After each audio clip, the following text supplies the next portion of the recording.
Hey everyone, welcome back to another episode of podcasts with Ali and Aiza. I'm Ali, and I'm so excited about today's topic because it's something literally every one of you has asked us about at some point. And I'm Aiza. You're absolutely right, Ali. Our inbox is constantly flooded with messages asking the same question in different ways. How do I actually improve my English? Or, what's the secret to becoming fluent? And honestly, I think people make it way more complicated than it needs to be. So today we're going to break it all down for you in a really practical, no-nonsense way. We're talking about the skills you need to develop, the habits that actually work, and most importantly, how to make English learning something you enjoy rather than dread. Exactly. And before we dive in, I just want to set realistic expectations here. We're not going to promise you fluency in 3 months or sell you some magic formula. What we're going to share are proven strategies that work when you commit to them over time. Think of learning English like building muscle at the gym. You need consistency, patience, and the right approach. You can't just go once and expect to see results, right? So let's get real about what it takes to genuinely improve your English skills. And I promise we'll make this as straightforward and actionable as possible. So let's start with what I think is the foundation of everything. And that's input. You know, when people ask me what the single most important thing they can do is, I always say the same thing. Expose yourself to English as much as humanly possible. And I'm not just talking about sitting down with a textbook for an hour. I mean actually consuming English content in ways that feel natural and enjoyable. Think about how children learn their first language. They're surrounded by it constantly. They hear people talking, they watch things happening, they listen to stories. Nobody hands a 2-year-old a grammar book, right? They just absorb the language through massive amounts of exposure. Now, as adults learning a second language, we obviously need some structure, but that fundamental principle still applies. You need to hear English, read English, and see English being used in real contexts all the time. And here's the beautiful thing. In today's world, you have unlimited access to English content. Podcasts, YouTube videos, Netflix shows, audiobooks, online articles, social media. It's everywhere. The challenge isn't finding content. It's choosing what to consume and actually making it a consistent habit in your daily life.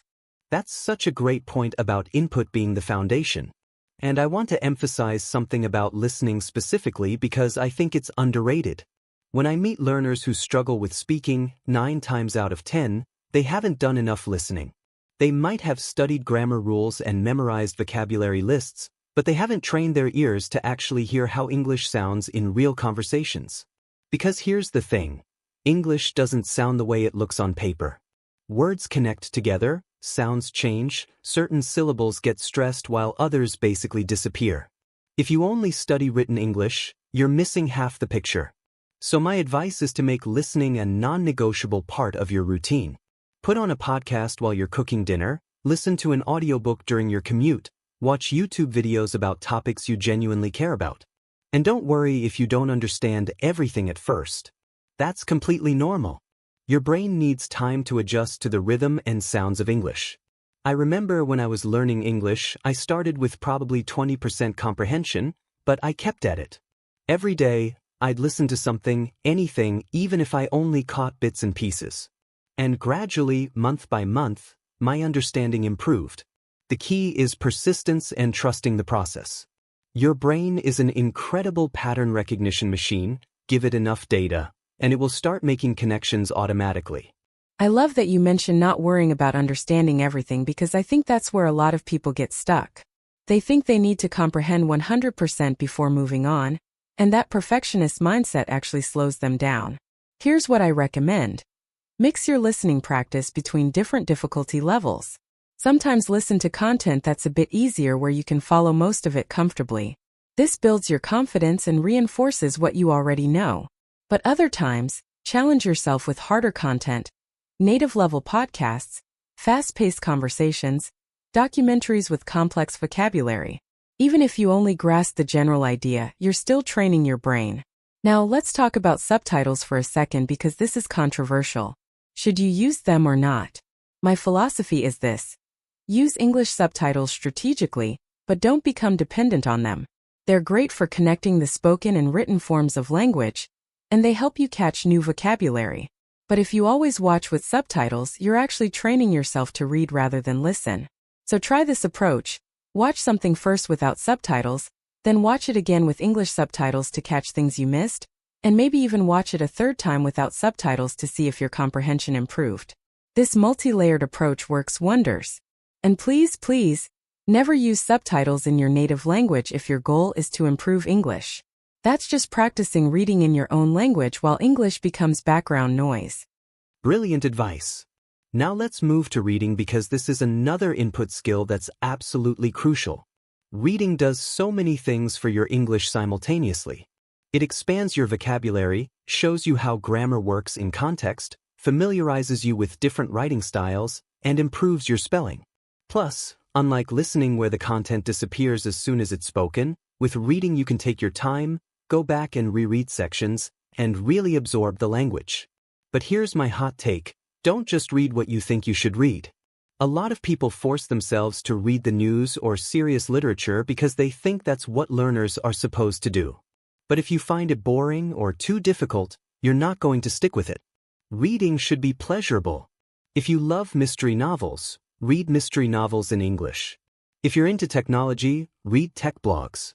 Interested in cooking? Find recipes and food articles. The content matters less than the act of reading itself. You want to read enough that it becomes a natural part of your life, not a chore you avoid. Start with something manageable, maybe graded readers if you're at an intermediate level, or young adult fiction which tends to use clear, accessible language. Then gradually work your way up to more complex texts. And mix it up. Read some fiction for enjoyment and narrative flow, but also read non-fiction articles and essays because that expositional writing style is probably closer to what you'll need for work or academic purposes. Absolutely, and while we're on reading, let me address the question everyone asks. Should I stop and look up every word I don't know? The short answer is no. If you stop for every unknown word, you'll lose the flow of what you're reading, you'll get frustrated, and you'll probably abandon the book on page 3. Your primary goal when reading should be to actually read, to get through material, to enjoy the story or absorb the information. Try to guess the meaning of new words from context first. Often you can figure out enough to keep going. Look up words only when they're repeated multiple times, when they're clearly crucial to understanding, or when they genuinely spark your curiosity. And if you do write words down, don't just make a list of translations. That's not effective. Instead, write the whole sentence where you found the word, maybe add your own example sentence. Note if there are any collocations or prepositions that go with it. Context is everything when it comes to remembering vocabulary.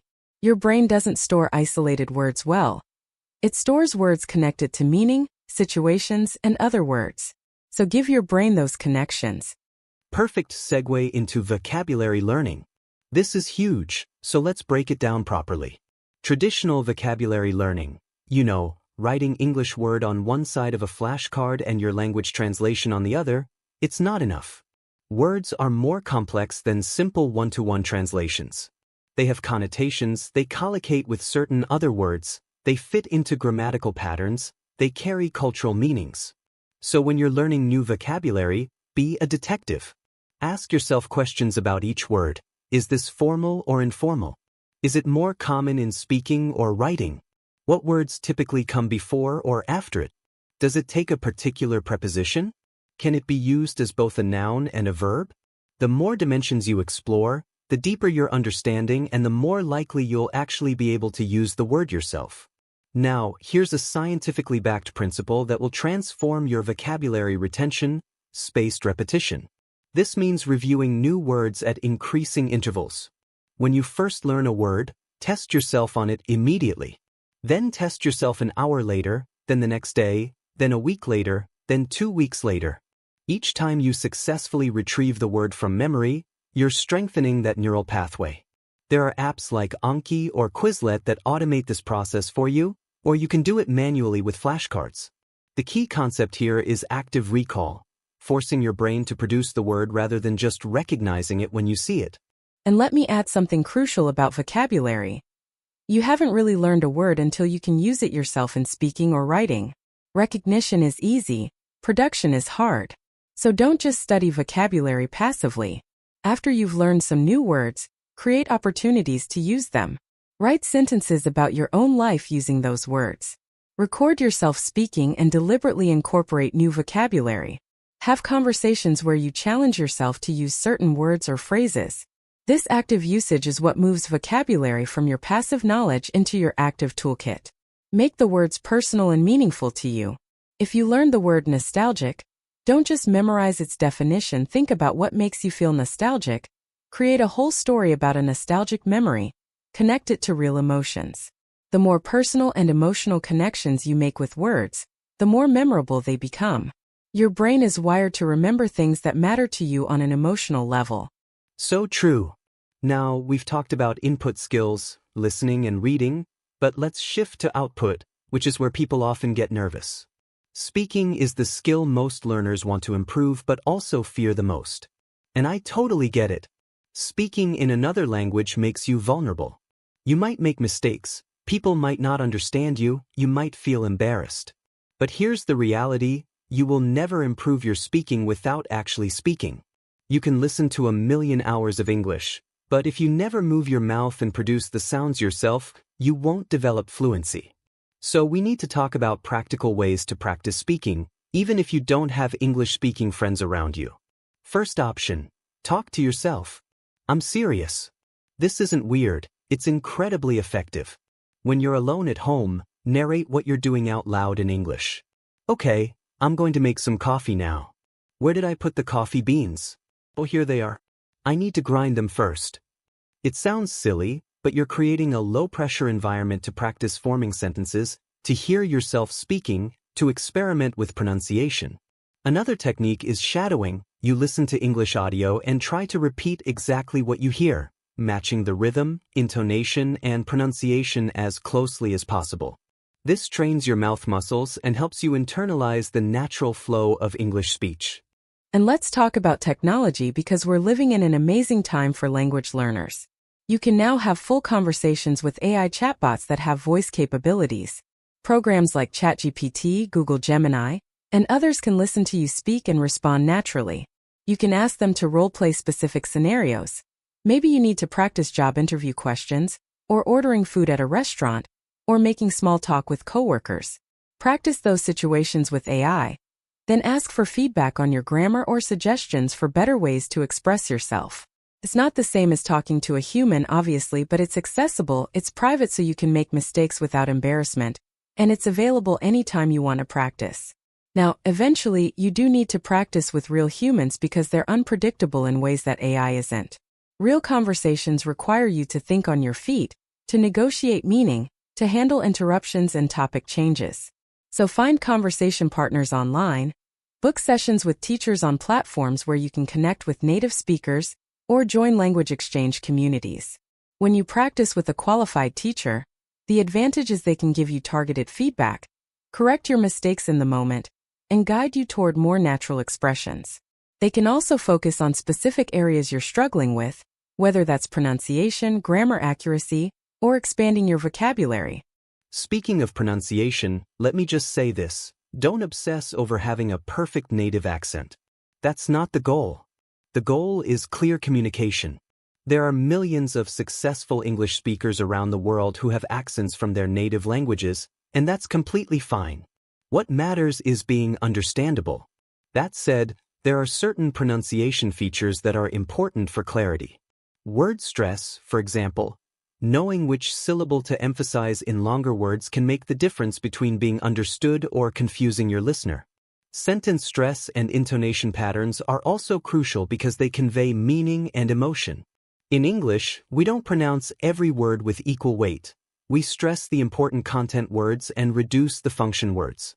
When you're listening to English, pay attention to these patterns. Which words get louder?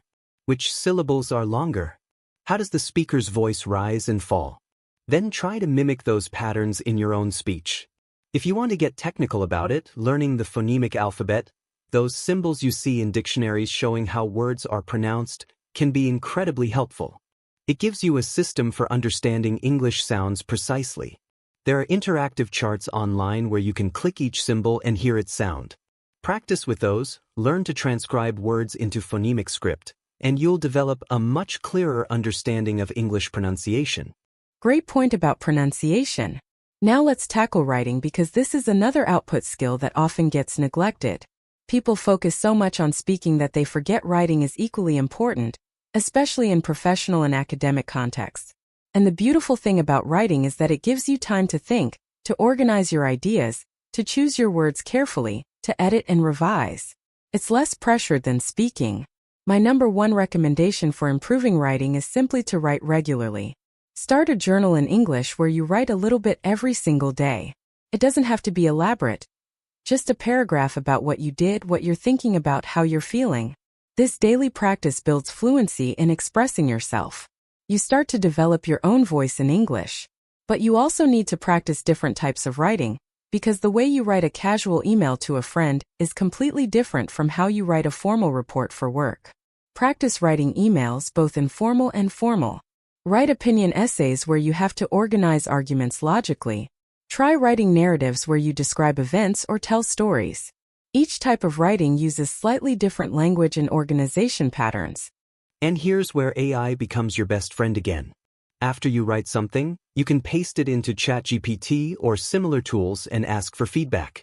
Tell the AI what kind of writing it is and what you want feedback on. This is a formal business email. Please check my grammar, suggest more professional vocabulary, and let me know if the tone is appropriate. The AI can catch mistakes, suggest improvements, and explain why certain choices are better than others. But here's the important part: after you get feedback, rewrite the piece yourself without looking at the corrections. This forces you to internalize the improvements. If you just read the corrected version, you're not really learning. You have to actively produce the better version yourself. This cycle of writing, getting feedback, and rewriting is incredibly powerful for improvement. And by the way, don't ignore grammar completely. I know grammar gets a bad reputation for being boring, but understanding how English is structured does help you communicate more effectively.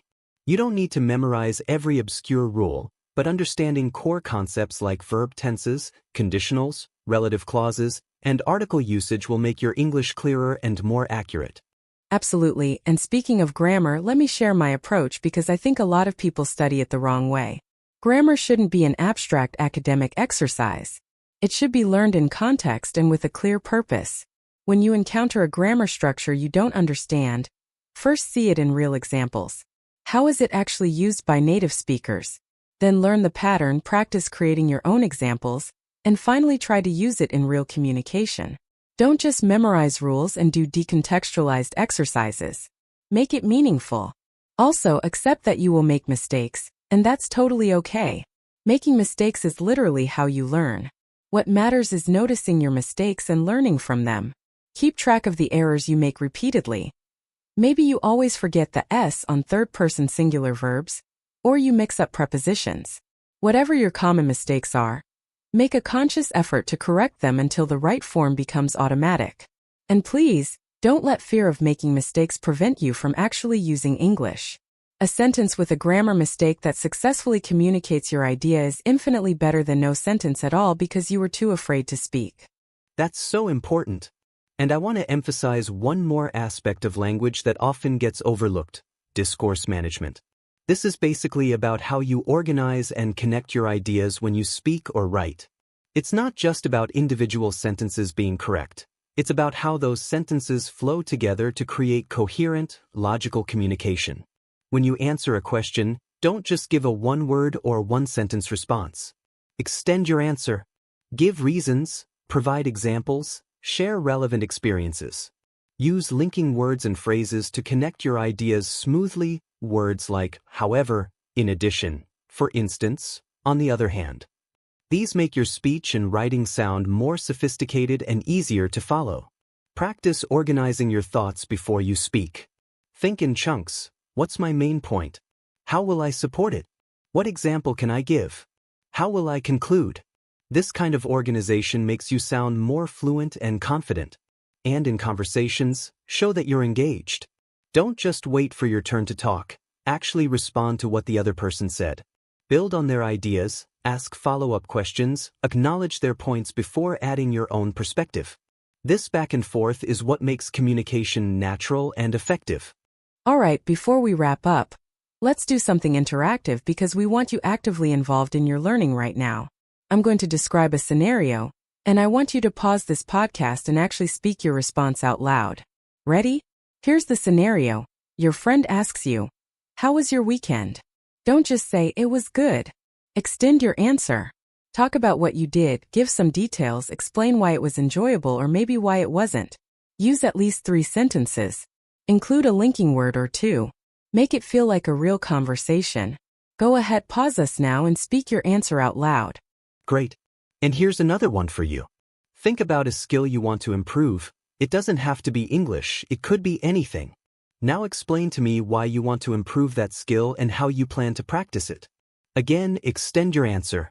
Use phrases like, "the main reason is," or "I'm planning to," or "what's really important to me is." Give yourself at least 60 seconds to speak. Don't worry about being perfect. Worry about expressing complete ideas.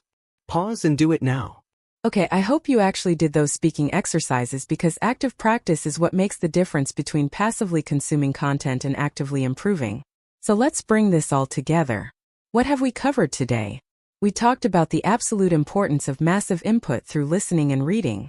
We discussed how to practice speaking, both alone and with others, and why you can't be afraid of making mistakes. We explored writing as a way to organize your thoughts and express yourself with more precision. We touched on vocabulary learning strategies that actually work, not just memorizing lists. We talked about pronunciation, grammar, and discourse management. That's a lot. It really is comprehensive, and if you're feeling a bit overwhelmed, that's understandable. But remember, you don't have to do everything at once. Pick 1 or 2 areas to focus on this week. Maybe you commit to listening to a podcast every day during your commute. Maybe you start a simple English journal.